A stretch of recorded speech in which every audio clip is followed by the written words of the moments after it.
Bismillahirrahmanirrahim. Assalamualaikum warahmatullahi wabarakatuh.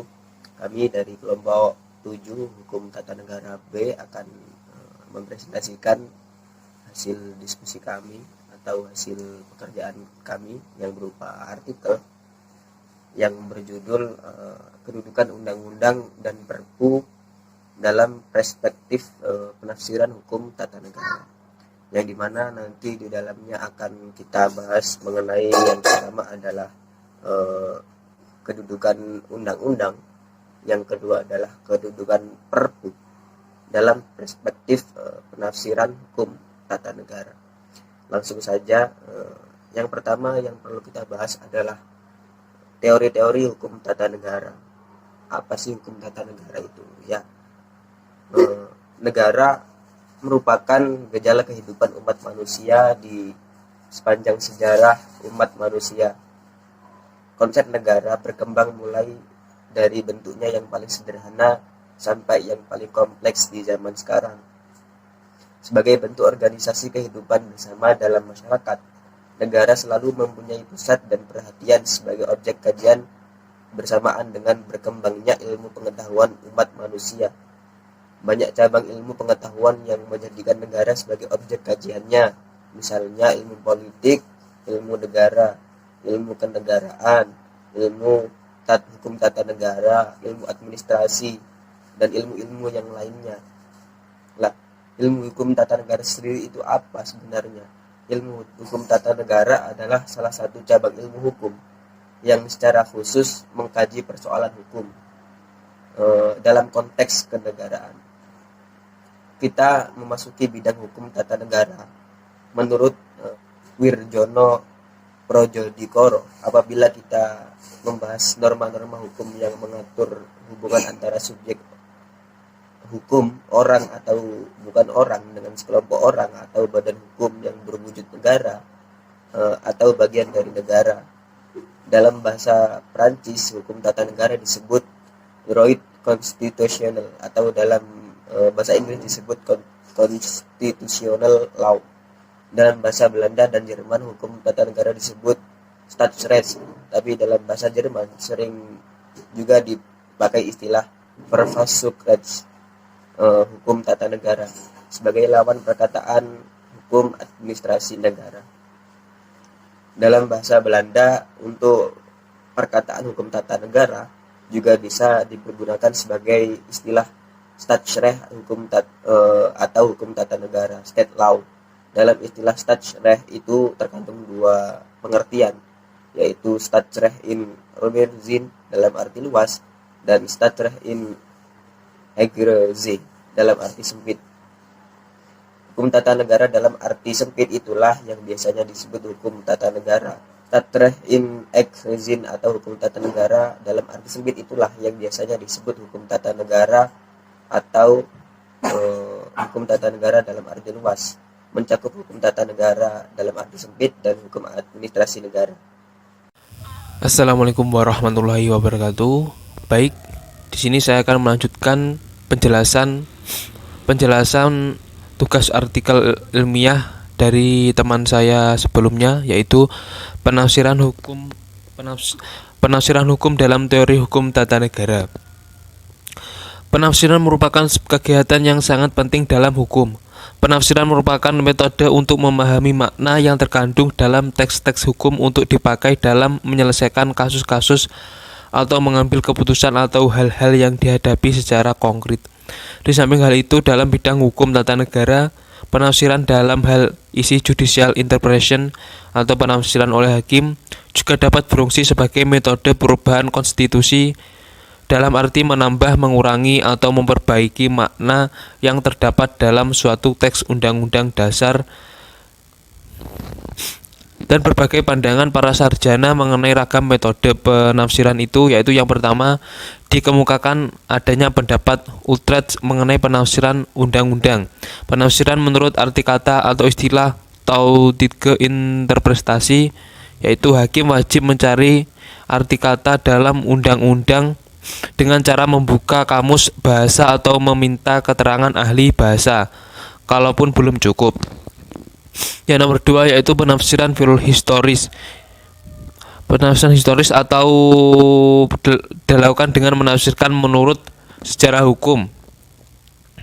Yang ketiga yaitu penafsiran secara sistematis. Yang nomor 4 yaitu secara sosiologis. Yang nomor 5 yaitu penafsiran otentik atau resmi.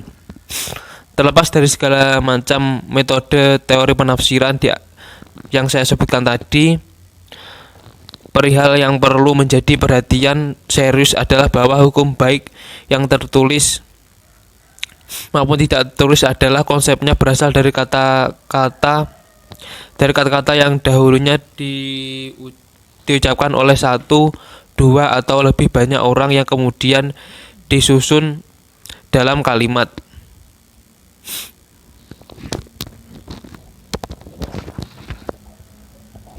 Yaitu yang selanjutnya yaitu pembentukan undang-undang.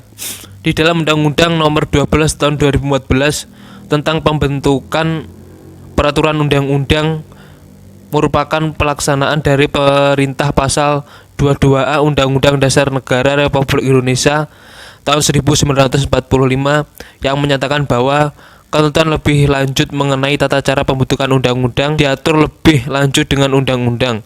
Akan tetapi ruang lingkup materi muatan undang-undang ini perlu diperluas lagi. Tidak saja berbicara tentang undang-undang saja, tetapi menyangkut pula peraturan undang-undang yang lainnya.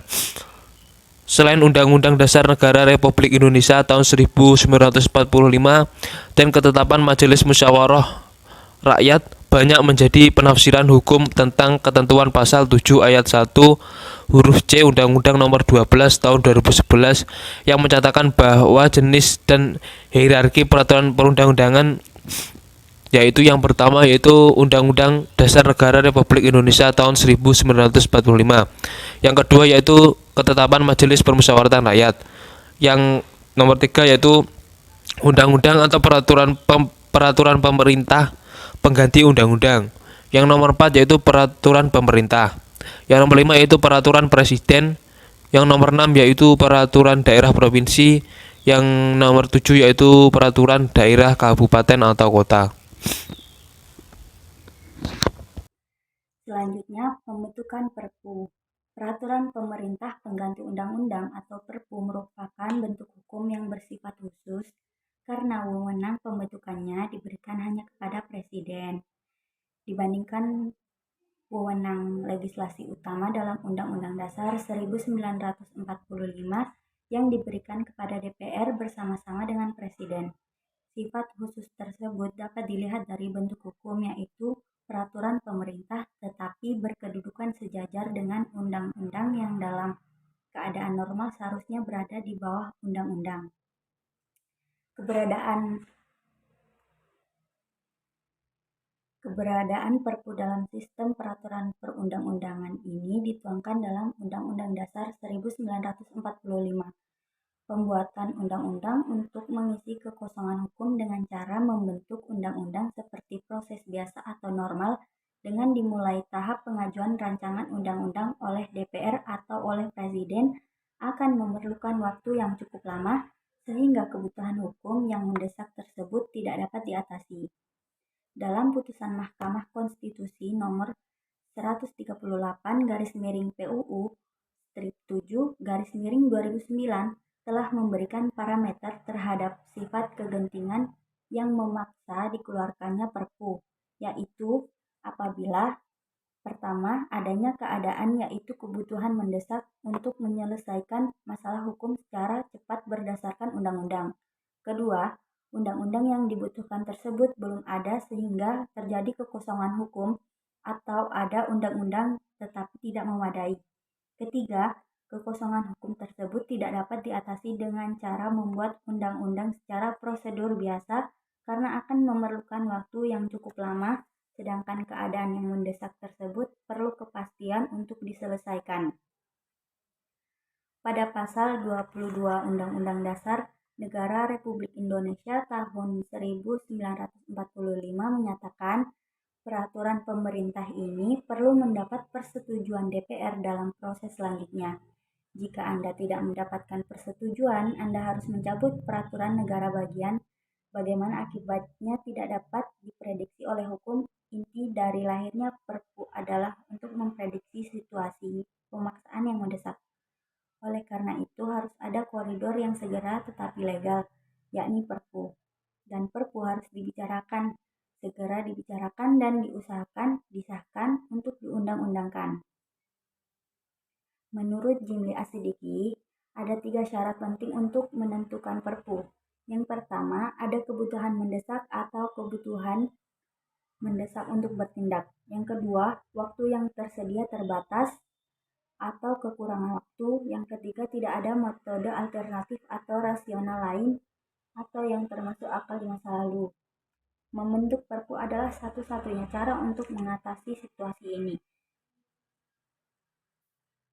Karena opsi lain tidak mungkin dapat mengatasi situasi tersebut.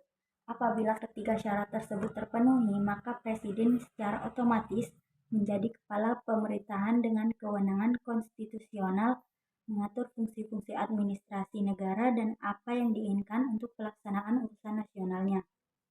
Demikian presentasi dari kami. Apabila ada kurang kata, mohon dimaafkan. Sekian, wassalamualaikum warahmatullahi wabarakatuh.